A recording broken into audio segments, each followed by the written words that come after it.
Good afternoon, my dearest viewer.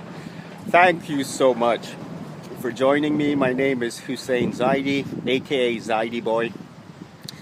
In this video, I'm going to be talking about special pleading and causality. Okay, I've been having a lot of discussions online with my beautiful atheist friends. Like most groups of people, or non-groups, as the case were, there's good and bad atheists. And unfortunately, what I find is, guys, I'm very sorry to have to say this, the majority of atheists, I believe because they've been exposed to so much religious bigotry, they are supremely, I was going to say self-effacing for some reason, which is what a religious person should be, and any intelligent person. But unfortunately, with atheist people that I've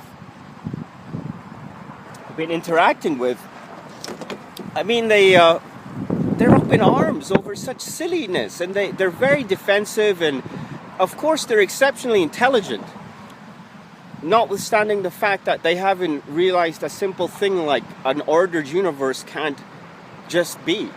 Universe doesn't explain itself.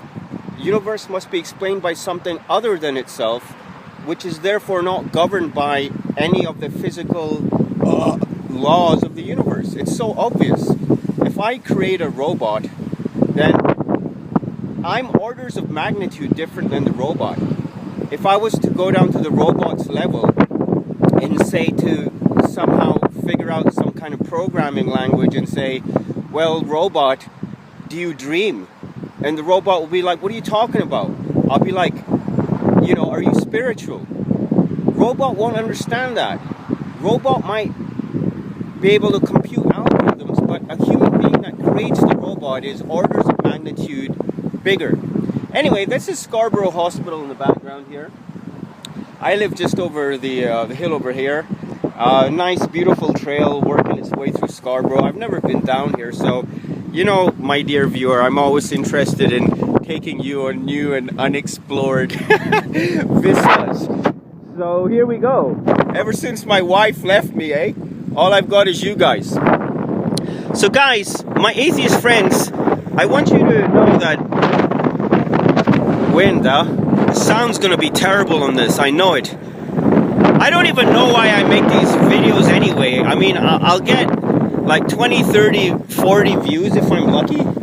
And then let's take the path least ridden. I'll get 20, 30, 40 views if I'm lucky, and then it's like I'll get 6 or 7 thumbs downs. Hey, if I'm really lucky. I mean, actually, you know, some of my videos I get like hundreds, if not even thousands or thousands of views, but not the atheist ones. Atheist ones I might have a couple hundred views at best. I'm in the process of publishing.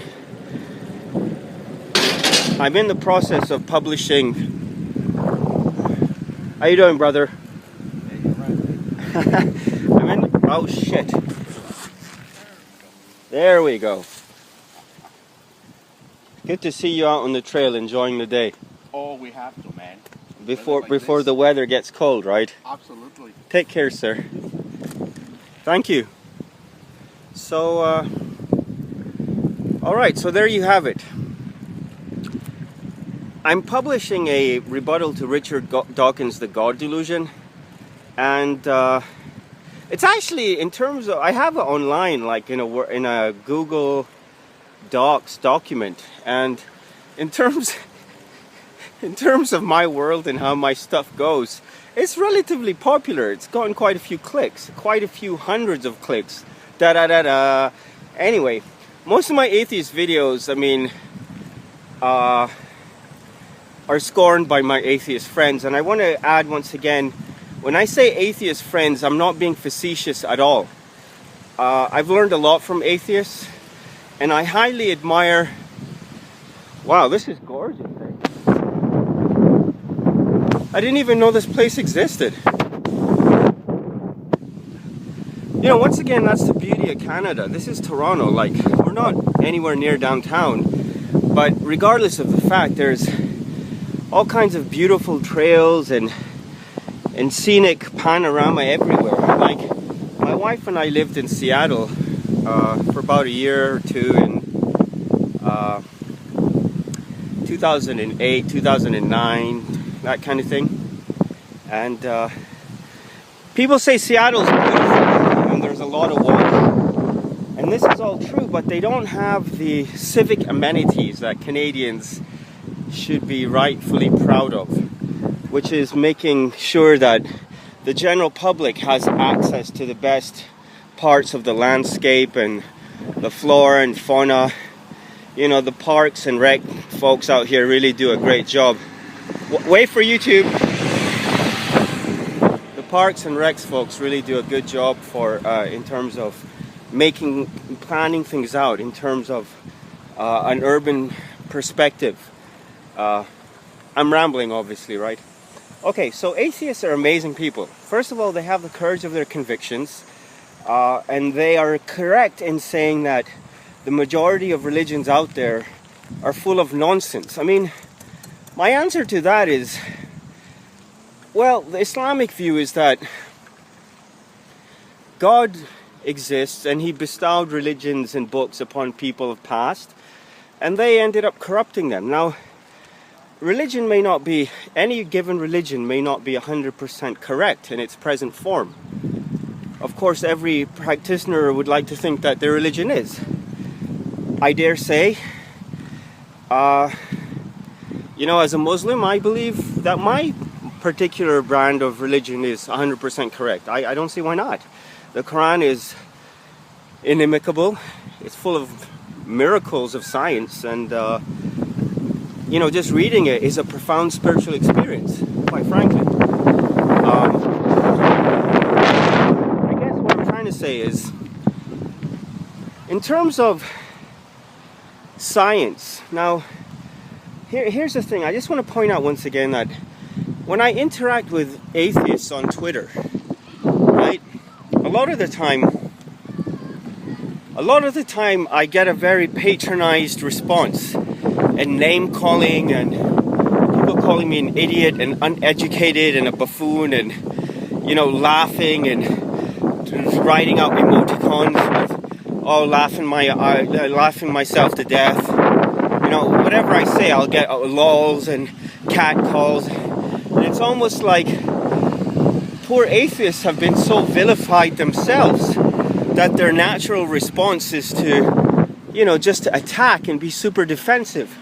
Now, that being said, as I mentioned, there are many amazing atheists I meet. In fact, the good atheists who I meet are the best of people out there in terms of free-thinking, intelligent people. And some of these folks actually come to some of that. What's going on over there?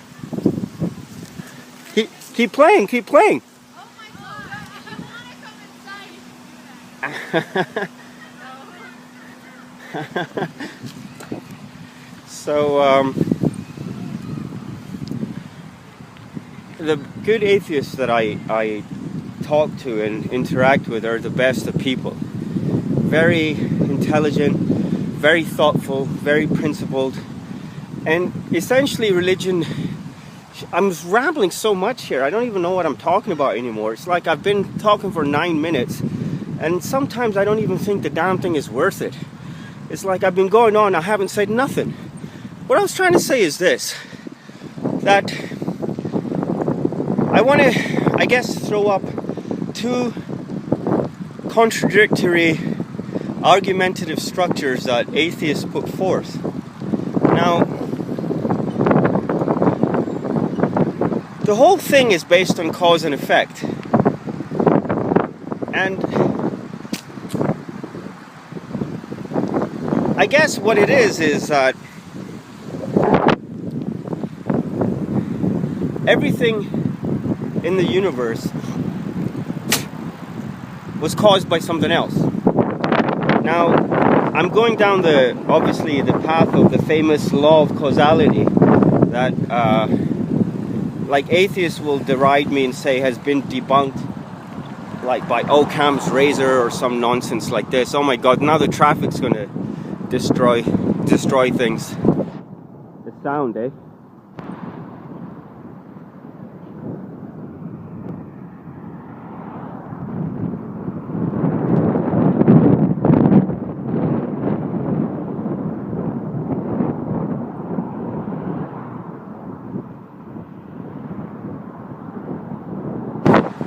Okay, so Law of Causality has not been debunked because it's something that's self-evident. The thing is this, I'll explain it again. Like most of the time I end up going around in circles because there really is nothing new. There's nothing new under the sun, eh? In the world of theological debates vis-a-vis the existence of God. Everything is caused by something, and this universe similarly must have had a cause.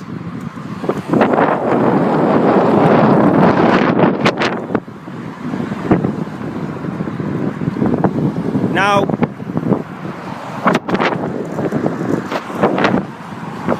atheists are quick to jump the gun and say, well, if God created the universe, who created God? See, here's the crux of the whole thing. The crux of the whole thing I've talked about on previous videos. The crux of the whole thing is a logical imperative, which is that there must have been an uncaused cause. To say that the universe just is and has been around forever with all its laws, evolving, changing forms, expanding, contracting, doesn't make any sense. Now, if you want to believe in that, if that's your position, or if you want to say, oh, I don't know, the thing is, we get accused of intellectual laziness. It's not that we say God did it whenever we don't understand what's going on and refuse to think. It's not that at all. In fact, belief in God is what actually gets you to persevere in life's matters in general. You know that there will be a solution. You know that there's a reason behind it. You know that everything is unified. Everything is unified. And that is the biggest proof of God and that He's one. Now, on the other hand, this is the only thing that you need to believe in, so to speak, and it's not really much of a leap of faith. It's a leap of logic. It's something we cannot possibly understand. Listen, guys. Remember, if you understand what I'm about to say, you'll realize how amazing the whole thing is. The fact of anything existing is impossible, right? Because for anything to have existed forever,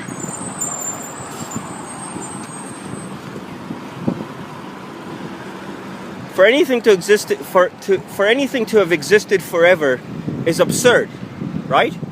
And then you'll say, well, what about God? Well, that's the thing. Something had to have existed forever. For you guys, it's like the universe just is, right? And there's no reason or rhyme but that makes less sense than the idea of God, which is the truth. You see, a universe which is insentient and a universe which essentially does not control itself and is subject to change, is subject to the laws of decay, entropy, transformation, evolution. How can that universe just be? That's an unsatisfactory conclusion and supposition. And I dare say it's actually intellectually lazy to hold that position. To say that the universe... I'm here for some pizza, guys. The beautiful mosque, Central Scarborough Mosque, is right next door. But once in a while, I come out to pizza shop here and get some halal chicken pizza, eh? So this is Lawrence Road. Yada. You know, I come here among other things just to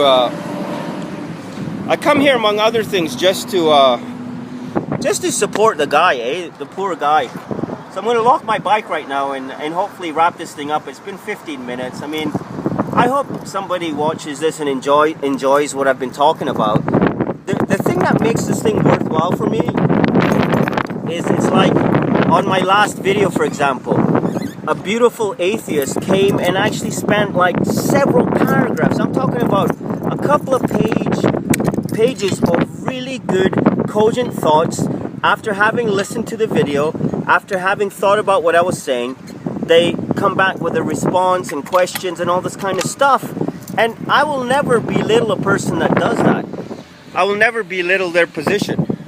I'll never say, well, no, and start arguing with them. I usually respect them and I share with them my belief, which is that if you're open-minded and a seeker of the truth, listen, God is just. How, like in any worldview of a God, how would he ever fault someone who's an ardent truth seeker? If a thing has not been made clear to you, it's not a point of, it's not the case of, hey, this is Islam, accept it, or you're finished. No, you have to see rational proofs. And during the time of Holy Prophet, peace be upon him, and his family, he performed miracles. Okay, so causality. Now, causality and the law of causality. Now, what people say is, well, you guys have a special case for God.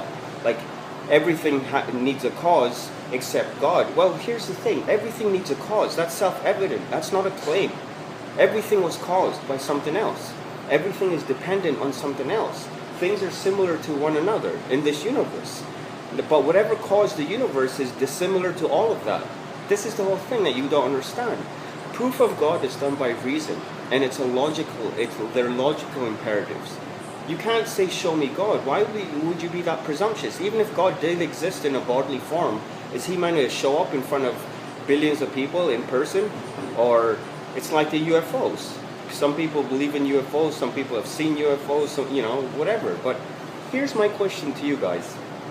First of all, could a universe that is subject to change and decay have just existed forever? And what about these physical laws? Where did they come from? Not to mention the fact that they're infinitely intricate and wonderful and full of infinite wisdom. And you'll say, oh, the universe is just chaos. What rubbish is that? Oh, well, only 20% of the known universe is occupied by matter and 80% is dark matter. Does that make it chaos? Guys, for any order to exist, there has to have been God, basically. Order and first design. Now, you say, well, you make a special case for God, and it's called special pleading, because my atheist friends, there are two things they're really great at. First of all, apart from deriding and patronizing people such as myself and not really wanting to enter into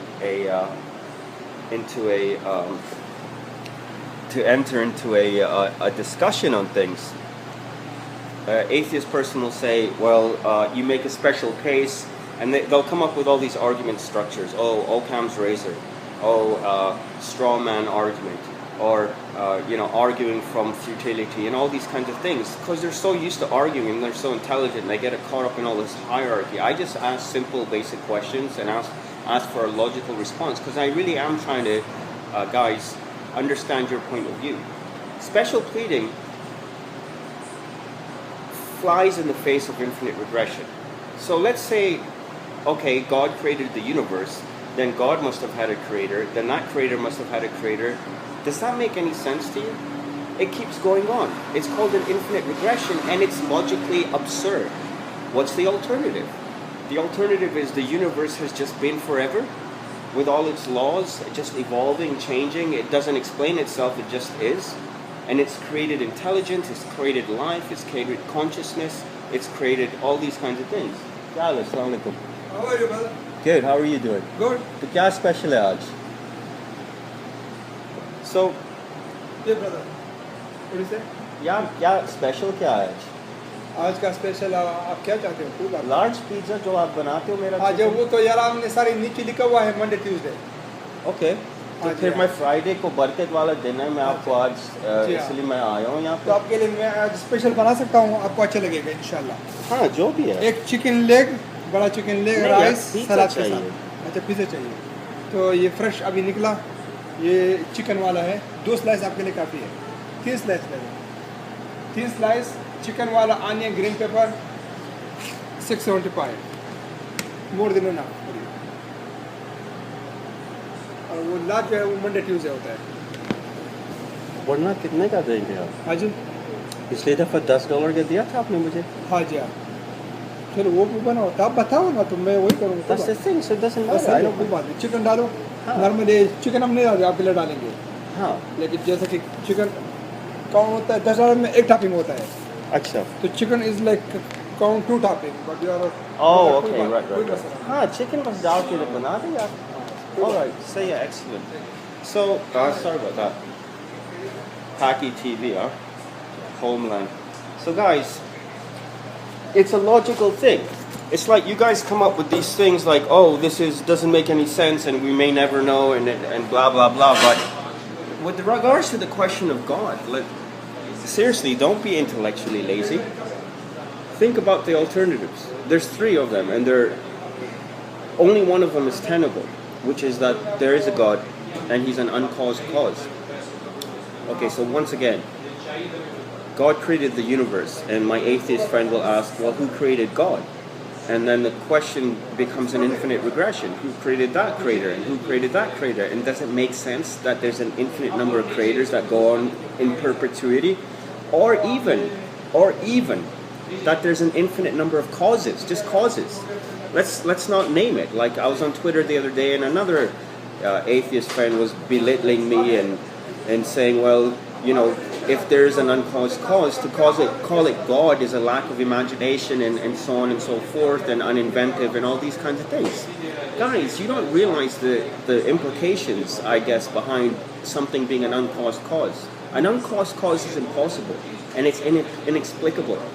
An uncaused cause has to be God by definition, because it's impossible. If you actually understand where I'm coming from, then you'll understand the kernel of faith and what we as theists uphold. And it's not that we've come up with these things. We were told these things by the prophets of God and the saints and so on and so forth. God Himself made Himself known to humanity. That's really, I mean, what you got to understand is that's the worldview of a theist. It's not that we come up with things, and it's not that we just accept anything arbitrarily, which is nonsensical and so forth. You guys think that, you know, people back in the day of Prophet Muhammad, peace be upon him, and his family were idiots, right? It's not the case. People were just the same, and they asked for proofs, and they had intellectual discussions. There's thousands upon thousands of volumes of debates between atheists and theists in Shia literature, at least.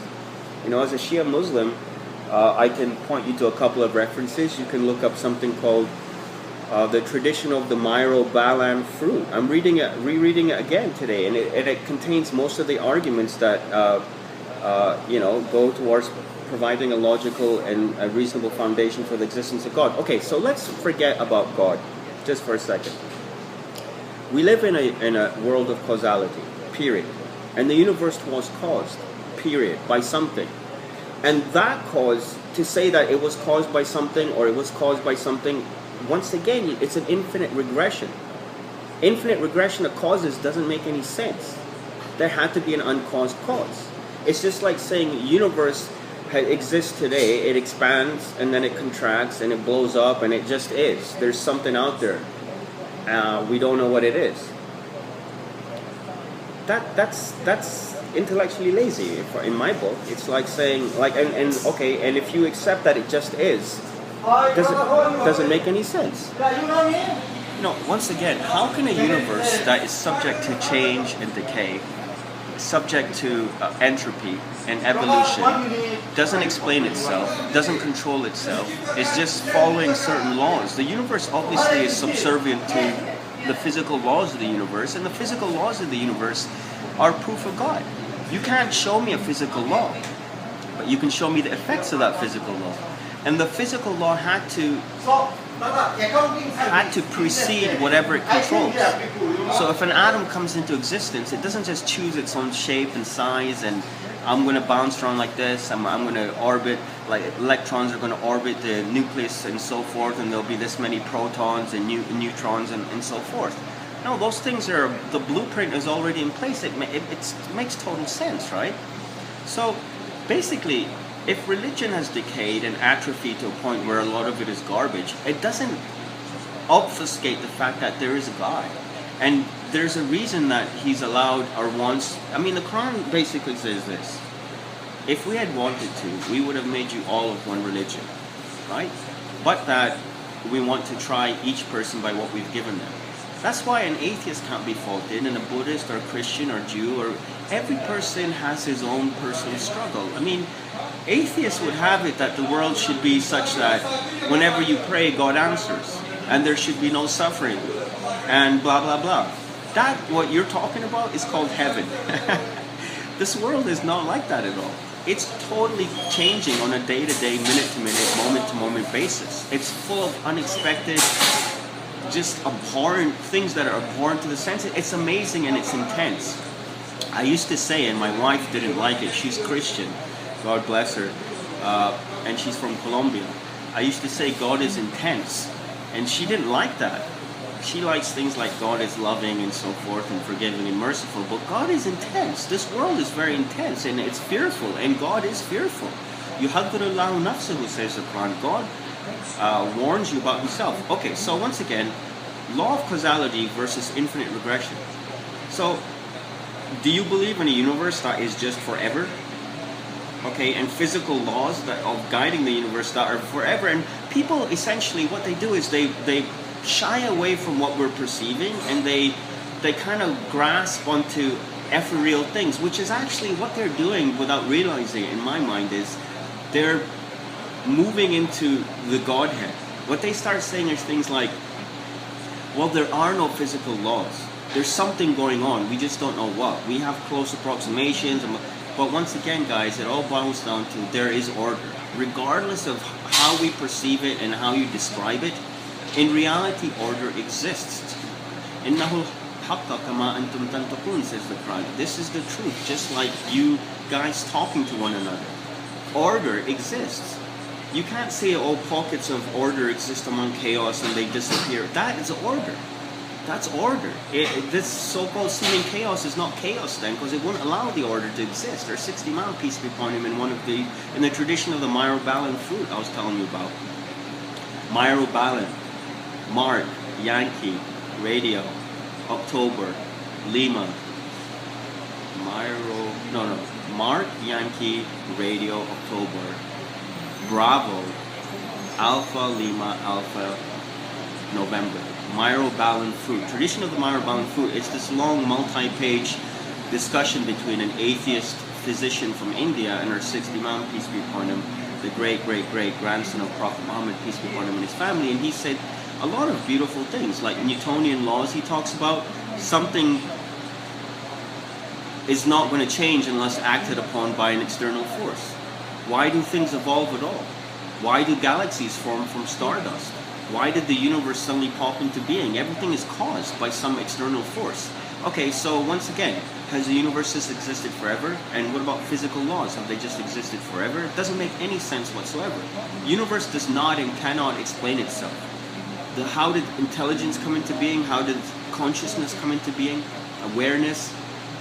You know? How does life itself come into being? How does anything come into being? Why does anything exist? So here's the thing.